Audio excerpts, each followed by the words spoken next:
Hello everyone, I welcome you all once again to this channel Prabhavi education. में सबका स्वागत करता हूं और इस चैप्टर में हम लोग चैप्टर 7 इस वीडियो में पढ़ेंगे Ashoka the emperor who gave up war. ये पहले ऐसे वर्ल्ड में एम्पेरर हैं जिन्होंने जंग जीतने के बाद भी इन्होंने वार को क्विट कर दिया था। काफी कलिंगा वार हुआ था। कलिंगा वार के बाद ये काफी दुखी हुए थे और इन्होंने वार छोड़ दिया था। तो अशोका के बारे में बेसिकली इसमें अशोका से रिलेटेड चीजें, अशोका की धम्मा की नीति, ये सारी चीजें हम लोग इसमें पढ़ेंगे बहुत डिटेल में। इससे पहले बता दूं, चैनल पर नए हो तो सब्सक्राइब कर लेना, बेल आइकन को भी प्रेस कर लेना। इससे मेरे जो लेटेस्ट वीडियोस हैं उनका नोटिफिकेशन आपको मिलता रहेगा। तो मेरा तरीका जो है पढ़ाने का वो पॉइंट वाइज है, पॉइंट वाइज में पढ़ाता हूँ। तो चलिए पॉइंट वाइज शुरू कर देते हैं इस चैप्टर को। ये क्लास 6 का आवर पास्ट जो है, आवर पास्ट 1 है जो, उसको मैं कवर कर रहा हूँ। क्लास 6 का ये एनसीईआरटी है। एनसीईआरटी बहुत जरूरी है अगर आप सिविल सर्विसेज की तैयारी करते हो। ये मेरे वीडियोस सबके लिए बेनिफिटेड होंगे, जो कि मान लो कोई 6th स्टैंडर्ड का बच्चा पढ़ना चाहता है वो भी पढ़ सकता है, या फिर कोई भी बंदा जो कॉम्पिटिटिव एग्जामिनेशन की तैयारी करता है वो भी इससे काफी बेनिफिट ले सकता है। तो देखो, इन सारे चैप्टर से खास बात यह है कि इन सारे चैप्टर में कहीं ना कहीं एक भूमिका बनाई जाती है। एक बच्चा या बच्ची से स्टार्ट किया जाता है, उसके कुछ थिंकिंग होती है, कुछ कंडीशन डाला जाता है, उससे पार्टिकुलर भूमिका बनाई जाती है एक चैप्टर की। ठीक है, तो इस केस में एक लड़की होती है जिसका नाम होता है रोशंस। रोशंस को एक बिल्कुल कड़क नोट मिलता है। उसके पास एक कड़क ब्रांड न्यू नोट उसको हाथ में आता है, जो कि उसके दादाजी ने उसको दिया है। ठीक है, एनीवे वो नोट को देखती है तो उसमें smiling face of Gandhi ji उसको दिखता है एक तरफ, और एक तरफ दिखता है टाइनी सेट ऑफ लायंस इसको दिखता है। तो ये लायंस को देखकर ये अचंभित हो जाती है, सोचती है कि क्यों ये लायंस यहाँ पे हैं, इस नोट पे क्यों ये लायंस बनाया गया है। इसी पे पूरा कहानी शुरू हो जाता है अशोका से रिलेटेड। बिकॉज ये लायन का जो पिक्चर है वो सारनाथ से लिया गया है, उठाया गया है, तो यहीं से फिर अशोका की कहानी भी शुरू हो जाती है। तो a very big kingdom is equal to an empire. तो देखिए एम्पायर क्या होता है। एम्पायर एक ऐसा जगह होता है जो कि बहुत ही बड़ा किंगडम, जिसका एरिया काफी बड़ा होता है, उसका एरिया, उसको किसी किंगडम की काफी एरिया बड़ा होगा तो उसको एम्पायर कह देंगे। छोटे जो एरिया वाला जो जगह जिसपे राजा शासन करता है उसको किंगडम कहते हैं, लेकिन एक किंगडम काफी बड़ा हो जाए तो उसको एम्पायर कहते हैं। ठीक है, उसका एरिया काफी बड़ा हो जाता है। ठीक है, इसके बाद आता है इसकी जो कहानी है, इसकी कहानी लॉन्ग हिस्ट्री है। अगर बात करें इस पार्टिकुलर सेट ऑफ लायंस की, जो कि इस लड़की रोशन ने देखकर मतलब अचंभित हुई है, उसकी एक काफी लॉन्ग हिस्ट्री है, काफी पुरानी हिस्ट्री है। इसको अगर कहें तो ये कार्व किया गया है एक स्टोन के ऊपर कार्व किया गया। आपने अशोक स्तंभ देखा होगा ना, उसी की बात कर रहे हैं हम लोग। इसको एक स्टोन के ऊपर कार्व किया गया है, इसको प्लेस किया गया एक मैचिंग स्टोन पिलर के ऊपर। ठीक है, पहले लाइंस को बनाया गया कार्व करके, मतलब उसको छेनी हथौड़ी से कार्व किया गया होगा। उसके बाद इसको एक बड़े से स्टोन पिलर के ऊपर रखा गया है, और ये पार्टिकुलर जो जगह पे रखा गया था उसको सारनाथ कहते हैं। सारनाथ है बनारस में, वाराणसी में सारनाथ है। ठीक है, वाराणसी में सारनाथ है। ठीक है, आगे बढ़ते हैं, नेक्स्ट देखते हैं। नेक्स्ट पॉइंट है Ashoka was the greatest ruler, one of the greatest ruler. जो भी हिस्ट्री में रूलर्स जितने भी हुए हैं उनमें one of the greatest ruler हमारे अशोका हुए थे, जो कि काफी पुराने समय की बात मैं बता रहा हूँ। काफी पुराने समय में इनका रूल रहा था। और ये किस डायनेस्टी से बिलोंग करते थे, तो ये मौर्यन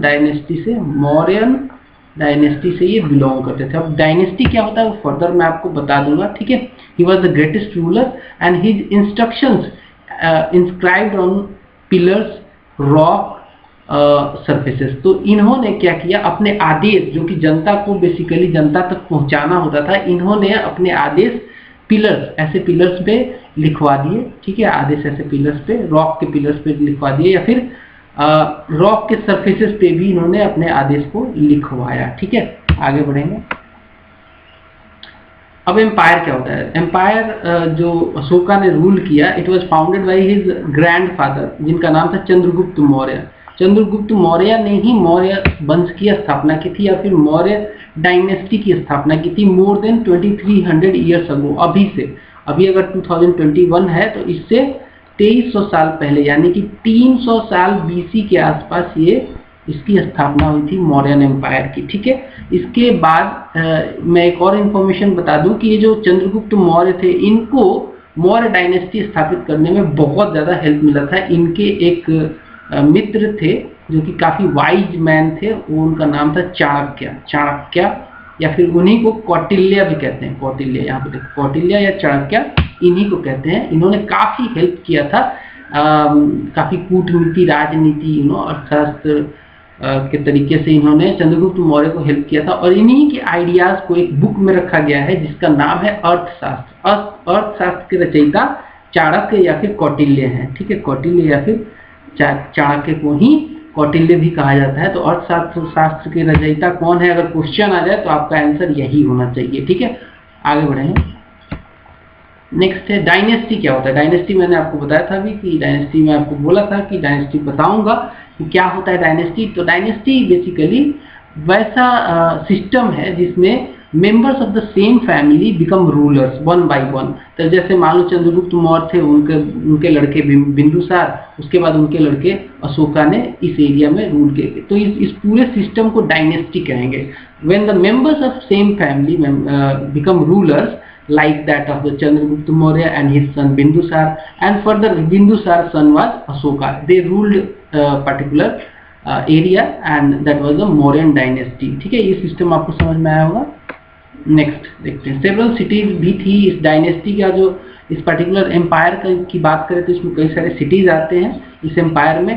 कैपिटल सिटी पाटलिपुत्रा था। तो मौर्यन डायनेस्टी का कैपिटल कौन सा सिटी था, तो वो याद रख कर लेना, पाटलिपुत्रा। ये आपसे पूछा जा सकता है, सीधे सीधे आपसे पूछा जा सकता है, पाटलिपुत्रा, ठीक है। इसके अलावा जो अदर इंपॉर्टेंट सिटीज थी वो है तक्षशिला, उज्जैन।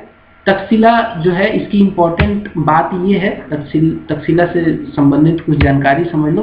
तक्षशिला को कहा जाता है कि it was the gateway to the north west और सेंट्रल एशिया, क्योंकि ये पर्टिकुलर अगर भारत अगर ऐसे ड्रॉ करोगे, ठीक है, ऐसे ड्रॉ करोगे अगर भारत को, तो ये पर्टिकुलर इस एरिया में तक्षशिला पड़ता था। तो इसको कहा जाता था कि ये नॉर्थ वेस्ट का या फिर सेंट्रल एशिया का ये गेटवे था, ठीक है। मैं आपको मैप पे भी दिखा दूंगा, होल्ड करो, मैं आपको मैप पे दिखा। देखो मैं आपको तक्षशिला यहाँ पे दिखा रहा हूँ, ये रहा तक्षशिला। इसको कहा जाता था कि ये जो नॉर्थ वेस्ट का ये गेटवे था, या फिर सेंट्रल एशिया जो यहाँ पे पड़ता है इसका ये गेटवे था, ठीक है। आगे बढ़ेंगे। तो उज्जैन क्या था। उज्जैन भी एक सिटी था जो काफी इंपॉर्टेंट सिटी था इस डायनेस्टी का। Ujjain lay on the route from north to south India. North to south, जैसे भारत को अगर ऊपरी पार्ट को नॉर्थ कहो, नीचे के पार्ट को साउथ कहो, तो ये बीच में पड़ता था, ऐसी जगह पड़ता था जो कि कनेक्ट करता था बिल्कुल नॉर्थ को साउथ से, ठीक है। सॉरी, मैं आपको पिक्चर में दिखा देता हूँ। ये देख लो, यहाँ पे उज्जैन है, ये उज्जैन है, ठीक है। ये अगर नॉर्थ पार्ट है भारत का, तो यहाँ पे साउथ, तो बिल्कुल बीच में ये पड़ता था, बिल्कुल ये रूट के बीच में पड़ता था। उज्जैन एक ऐसा शहर है जो कि not only north south but south east west के भी बीच में पड़ता था, ईस्ट वेस्ट के भी बीच में पड़ता था, ठीक है। बिल्कुल सेंटर में है ये, ठीक है। आगे बढ़ेंगे। इन सिटीज के अलावा भी बहुत सारे जगह थे, जैसे कि विलेजेस थे। विलेजेस में फार्मर्स रहते थे, हर्डर्स रहते थे। हर्डर्स वैसे लोग को कहते हैं जो कि झुंड में जानवरों को चराते हैं, उनको चारा हर्ड करते हैं, उनको हर्डर्स बोलते हैं। इसके अलावा सेंट्रल इंडिया में फॉरेस्टेड एरिया था, फॉरेस्टेड एरिया जहाँ पे लोग रहते होंगे उस समय। और वो लोग क्या करते होंगे, अब फॉरेस्ट वाले लोग क्या करेंगे, वो लोग फूड गैदर करते होंगे। फूड गैदर करना मतलब जैसे जंगल में घूम रहे हैं, पेड़ से कुछ फूड गिरा, उसको गैदर करना, ठीक है। और ये लोग हंटिंग भी करते होंगे, हंटिंग एनिमल्स की हंटिंग करते होंगे ताकि उनके मीट वगैरह को ये लोग एज ए फूड यूज किया कर सकें, ठीक है। They would have been spoken in different languages because चूंकि काफी बड़ा एम्पायर था, पूरे भारत को लगभग कवर कर रखा था इसने। तो ये जाहिर सी बात है कि यहाँ पे एक लैंग्वेज तो होगा नहीं, लैंग्वेज डिफरेंट होंगे। डिफरेंट काइंड ऑफ फूड्स भी लोग खाते होंगे, डिफरेंट काइंड ऑफ क्लॉथ भी लोग पहनते होंगे, ठीक है। आगे बढ़ेंगे। नेक्स्ट पॉइंट है how are empires different from the kingdoms. अब देखो कैसे एक एम्पायर जो है वो अलग है किंगडम से, क्या अंतर है एम्पायर और किंगडम में, वो अब हम लोग जानने वाले हैं, ठीक है। सिंपली देखते हैं, इस पॉइंट में समझने की कोशिश करते हैं। तो empires need more resources than that of kingdoms. तो जो लोग एम्पायर को रूल करते हैं उनको एम्पायर कहते हैं, एम्पायर को रूल करने वाले लोगों को एम्पायर कहते हैं। ऑब्वियस सी बात है, एम्पायर का एरिया काफी बड़ा होता है, empire are larger than kingdoms, इनका एरिया काफी बड़ा होता है। तो इसको रूल करने के लिए ज्यादा रिसोर्सेज चाहिए होंगे, ज्यादा रिसोर्सेज होने चाहिए। और ये रिसोर्स कलेक्शन के लिए काफी ज्यादा ऑफिशियल्स को नियुक्त करना पड़ता होगा। देखो यहाँ पे larger number of officials who collected the tax, because resource collect करना है तो फार्मर्स से, हर्डर से सबसे रिसोर्सेज टैक्सेस के रूप में कलेक्ट करने होते होंगे, तो इसके लिए ऑफिशियल इन्होंने अपॉइंट कर रखा होगा। इसके अलावा इस पर्टिकुलर एम्पायर को बचा के भी तो रखना है, इसके लिए आर्मी चाहिए, आर्मी प्रोटेक्ट करेगी पूरे एरिया को, तो काफी सारा रिसोर्स चाहिए होता होगा पर्टिकुलर एक एम्पायर को मेंटेन करने के लिए, उसको बचा के रखने के लिए। आगे बढ़ते हैं, रूलिंग द एम्पायर।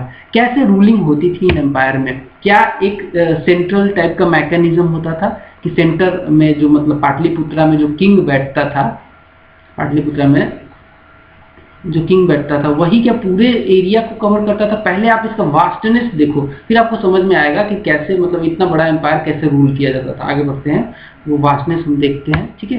तो देखो ये है पूरा एरिया, पूरा ये मौर्यन एम्पायर, ये सब जो इंपॉर्टेंट सिटीज हैं उस समय की देख लो, उज्जैन हो गया, है ना। इसके अलावा भी कुछ छोटे मोटे शहर, गिरनार, सपारा, समनाती, मस्की, येरागुड़ी, कलसी, ये सब जगह, मेरठ, ठीक है, ये सब जगह थे।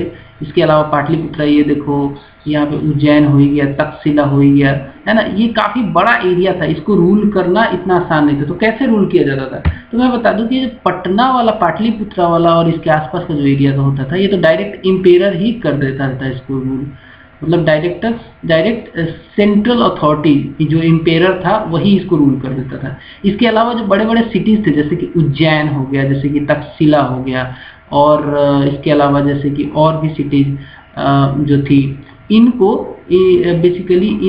बेसिकली गवर्नर यहाँ पे नियुक्त किया जाता था। गवर्नर वैसे लोग होते थे जो कि कहीं ना कहीं इस पर्टिकुलर वंशज से ही बिलोंग करते थे। हो सकता है कि प्रिंस आ जाए, जैसे कि अशोका के बारे में बताऊं तो अशोका भी गवर्न किया हुआ था, पहले से कई सारे जगह पे गवर्नर रह चुका था अशोका, ठीक है। तो ये क्या होता था, सेंटर से भेजा जाता था एक गवर्नर, और बाकी कुछ हद तक यहाँ पे लोकल एडमिनिस्ट्रेशन हुआ करता था, मतलब सेंटर का कंट्रोल बहुत ज्यादा नहीं हुआ करता था, बस गवर्नर ये लोग भेज देते थे, ठीक है। तो ये हो गई सिटीज की रूलिंग। इसके अलावा भी कई सारे जगह है, जैसे इनके बीच की जो जगह है, जो इंपॉर्टेंट जगह है, जो नदियों से रिलेटेड जो एरिया है, उसको रूल कैसे किया जाता था? उसमें भी बेसिकली रूलिंग होती थी, वहां के लिए भी ऑफिशियल नियुक्त किए जाते थे, ताकि जो नदियों से रिलेटेड रिसोर्सेज है, सड़क से रिलेटेड जो रिसोर्सेज है, उसको भी कलेक्ट किया जा सके। अब चलते हैं अपने पॉइंट पे, चलते हैं सीधा, है ना, देखते हैं पॉइंट से ही समझते हैं। यहाँ पे देखिए रूलिंग कैसे होती थी। Ruling, different parts were ruled differently, obviously मैंने अभी आपको पिक्चर पे, मैप पे समझाया था। अराउंड पटना, पाटलिपुत्रा का जो एरिया था, पाटलिपुत्रा को ही आज के डेट में पटना जो है वही पाटलिपुत्रा हुआ करता था, इसके अराउंड जो एरिया था इसको डायरेक्ट कंट्रोल में रखा जाता था। यहाँ पे इंपेरर डायरेक्ट रूल करता था थ्रू अपने ऑफिशियल्स अपने नियुक्त करके वो कलेक्ट करते थे taxes from the farmers, herders, craft persons, traders etcetera. इसके अलावा officials also punished those who disobeyed the ruler's orders।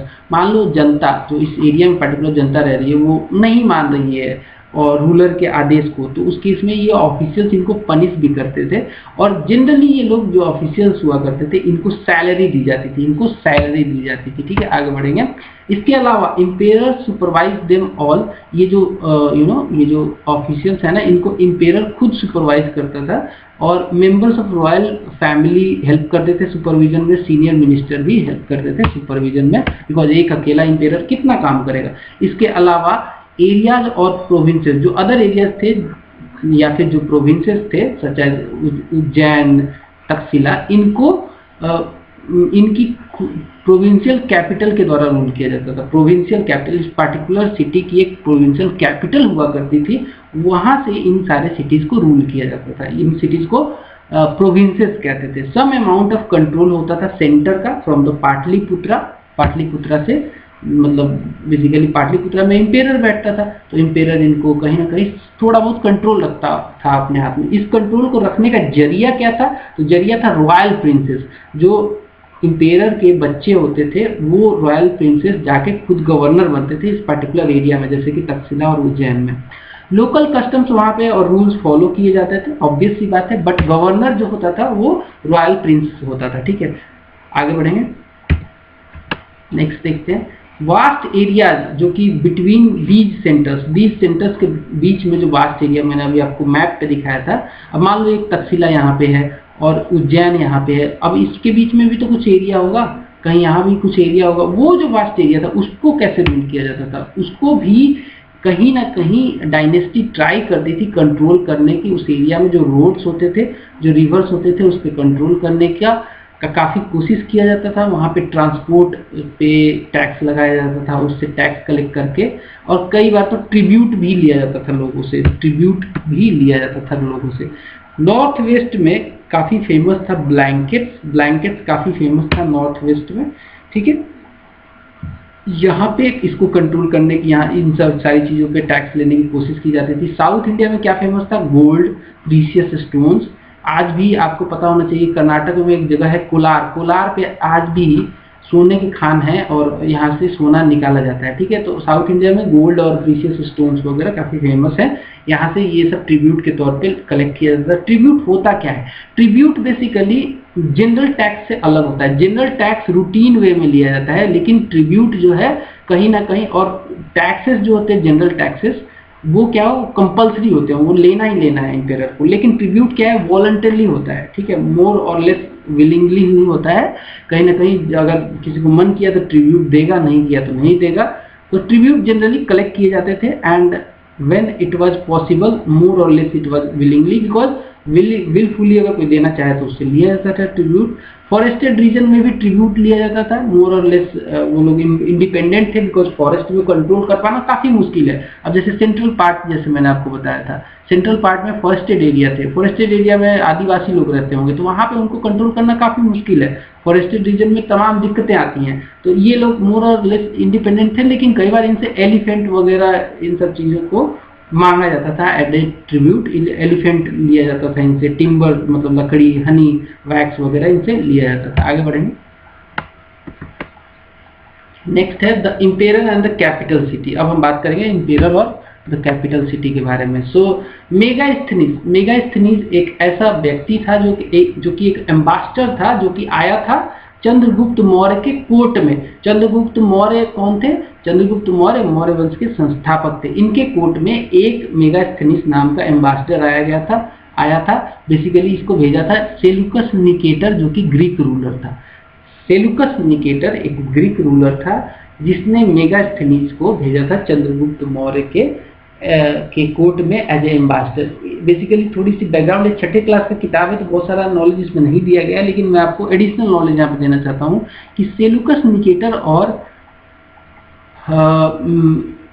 इसके अपने चंद्रगुप्त के बीच में लड़ाई हुई थी। चंद्रगुप्त के बीच में और सेल्यूकस निकेटर के बीच में लड़ाई हुई थी। ये चाहता था ग्रीक रूलर कि इस पर्टिकुलर एरिया पे कब्जा कर ले, तो चंद्रगुप्त मौर्य से लड़ाई हो गई। लड़ाई में ये हार गया बंदा, तो इसने अपनी बेटी की शादी चंद्रगुप्त मौर्य से भी की और एक अपना दूत भी छोड़ा। वही दूत की बात हम लोग कर रहे हैं, मेगास्थनीज की, ठीक है। आगे बढ़ते हैं। तो मेगास्थनीज ने इम्पेरर के बारे में लिखा। इसकी एक किताब थी इंडिका, इंडिका का रचयिता था मेगास्थनीज। हालांकि इंडिका का जिक्र इस पर्टिकुलर चैप्टर में नहीं है, बिकॉज ये छठी क्लास का बुक है। एनीवे, इस बुक में इसने लिखा था इम्पेरर के बारे में। बोला कि जब इम्पेरर किसी ओकेजन पे निकलते थे, तो इम्पेरर जब पब्लिक के सामने आते थे उस ओकेजन में, तो ग्रांड रॉयल प्रोसेशन के साथ आते थे। गोल्डन प्लैंकिन मतलब जो तख्त होती थी जिस पे वो बैठते थे, वो गोल्ड सोने की हुआ करती थी। और वो उनके जो बेसिकली जो स्लेव्स और जो उनके दूत वगैरह थे, वो राइड करते थे elephants decorated with the gold and silver. पूरे हाथियों पे गोल्ड और सिल्वर का कवर चढ़ा दिया जाता था। और कई बार ये इनके जो मतलब स्लेव वगैरह हुआ करते थे, सैनिक होते थे, वो लाइव ट्रीज उठा के चलते थे, उस पे लाइव बर्ड्स बैठा करते थे, including flock of train parrots, ठीक है। Circle about the head of the emperor, तो हेड ऑफ द एम्पेरर जो हेड उसके आसपास पैरट्स भी सर्कल में बैठते थे, ठीक है। तो इतना सारा मतलब एक प्रोसेशन की तरह, ग्रांड रॉयल प्रोसेशन की तरह निकलता था जब भी एम्पेरर निकलता था। ये मेगास्थनीज की बुक इंडिका में लिखा गया है। अब मेगास्थनीज ने ये भी कहा कि जब एम्पेरर निकलते थे ऐसे प्रोसेशन में, ऐसे पब्लिक में जब सामने आते थे, तो उनको सराउंड करती थी आर्म्ड वुमेन्स, क्योंकि उनको डर रहता था कि कहीं ना कहीं कोई मुझे मार ना दे। तो आर्म्ड वुमेन्स इनको सराउंड करती थी, ताकि कोई अगर मारने पहुंचे तो तुरंत ये वुमेन काफी ट्रेंड हुआ करती थी, उनको हत्या कर देती थी, ठीक है। स्पेशल सर्वेंट्स हुआ करते थे, ताकि खाना पहले टेस्ट कर लिया जाए कि खाने में कहीं जहर वहर तो नहीं मिला रखा है, ठीक है। तो इम्पेरर के खाने से पहले स्पेशल सर्वेंट हुआ करते थे जो उनके खाने को टेस्ट करते थे पहले, उसके बाद ही इम्पेरर खाना खाते थे, ठीक है। वो जो इम्पेरर थे वो इम्पेरर कभी भी एक कमरे में 2 रात से ज़्यादा नहीं सोते थे, सेम बेडरूम में 2 रात से ज़्यादा नहीं सोते थे, ये जान के ऊपर खतरे की वजह से ऐसा किया जाता था। एंड अबाउट पाटलिपुत्रा, इसमें क्या कहा मेगास्थनीज ने, मॉडर्न डे पटना है पाटलिपुत्रा, ठीक है। ही रोट मीन्स मेगास्थनीज जो है पाटलिपुत्रा के बारे में भी कुछ लिखता है। He wrote that large and beautiful city होती है ये, पाटलिपुत्रा के बारे में लिखता है कि ये काफ़ी लार्ज और ब्यूटीफुल सिटी थी। And it was surrounded by a massive wall, काफ़ी मैसिव वॉल चारों तरफ इसके बना हुआ था, बाउंड्री टाइप का काफ़ी बड़ा वॉल, किलेबंदी टाइप की हुई थी इसकी। 570 टावर्स थे इस मैसिव वॉल के ऊपर, 64 गेट थे इसमें, ठीक है। और 2 to 3 स्टोरी की बिल्डिंगें हुआ करती थी पाटलिपुत्रा के अंदर में, जो कि वुड की या फिर मड ब्रिक्स की बनी होती थी। किंग का जो पैलेस था पाटलिपुत्रा में, वो भी वुड का बना होता है, ठीक है। इसी के वजह से कहा जाता है ना कि इसके साक्ष्य नहीं मिले, बिकॉज लकड़ी तो सड़ जाती है, लकड़ी के जो पैलेस होंगे वो खंडहर तो बनेंगे नहीं, वो तो बिल्कुल सड़ जाएंगे, तो ठीक है। तो इस वजह से मौर्यन एम्पायर का जो बहुत ज़्यादा आर्कियोलॉजिकल एविडेंस के लिए कुछ मतलब साक्ष्य नहीं मिलते हैं, इनका खंडहर नहीं मिलता है, ठीक है। बिकॉज लकड़ी तो गल जाएगी ना, सड़ जाएगी। इसके अलावा ये जो लकड़ी के बने होते थे, लेकिन इस पे स्टोन कार्विंग किया हुआ करता था, डेकोरेट किया जाता था स्टोन कार्विंग से। It was also surrounded with the garden, तो ये जो किला था ना इनका, इनके चारों तरफ गार्डन भी था। आगे बढ़ते हैं, ये सब हमें मिलता है कहाँ से, तो मेगास्थनीज के जो बुक है इंडिका से ये सब हमें मिलता है जानने को, उसमें इसने लिखा है अशोका ए यूनिक रूलर। तो देखो इस मौर्यन डायनेस्टी का ना अशोक जो था वो बहुत ही इंपॉर्टेंट और यूनिक रूलर था। इस डायनेस्टी की बात करूँ, मौर्यन एम्पायर की या फिर डायनेस्टी की, तो इसमें सबसे पहले तो संस्थापक चंद्रगुप्त मौर्य, उसके बाद इनका लड़का बिंदुसार, इसके बाद बिंदुसार का लड़का अशोका। तो अशोका यूनिक रूलर थे। He was the first ruler who tried to take his message to the people through encryption।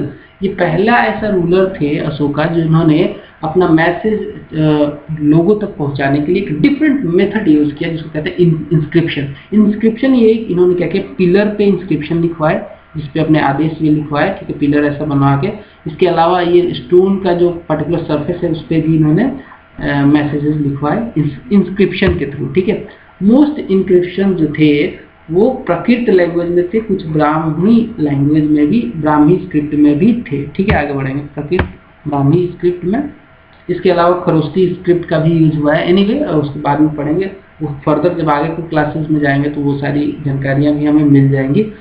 Ashoka वार इन कलिंगा, अशोका का जो वार था कलिंग के लिए वो काफी इंपॉर्टेंट था। ये वार के बाद अशोका ने अपना जो एग्रेसिव नियम था, नीति थी, लड़ाई तक छोड़ दिया था अशोका ने। तो कलिंग का पहले हिस्ट्री जान लेते। कलिंग जो है एंशिएंट नाम था, आज के डेट में कोस्टल उड़ीसा को ही कलिंग कहा जाता है। आप इसको देख लो पिक्चर में, मैप पे, ठीक है। ये देखो यहाँ पे जो ये कलिंग जगह है ना, ये कोस्टल उड़ीसा है, कोस्टल उड़ीसा है आज के डेट में, इसी को कलिंग कहते थे, ठीक है। एनीवे चलते हैं अपने उसी पेज पे, ठीक है। तो इस पर्टिकुलर जो कोस्टल उड़ीसा था जो कि कलिंग था, इसको कई बार अशोक चाहते थे कि जीतू में, इसके लिए इन्होंने एक लड़ाई लड़ी, वार लड़ा और उसमें जीते भी। ही कंकर the Kalinga but he was horrified with the violence and the bloodshed.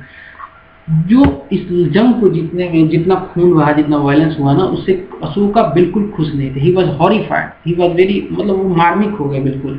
And he decided not to fight any more wars. इसी वार के बाद अशोका ने डिसीजन लिया कि अब मैं लड़ाई नहीं लड़ूंगा, बिकॉज मोर देन 1 लाख से ज़्यादा लोग मारे गए थे, 1 लाख या भी से ज़्यादा लोग घायल हुए थे, कई सारे लोगों ने अपनी मतलब फैमिली खो दी, तो इससे काफ़ी दुखी हुए अशोका, ठीक है।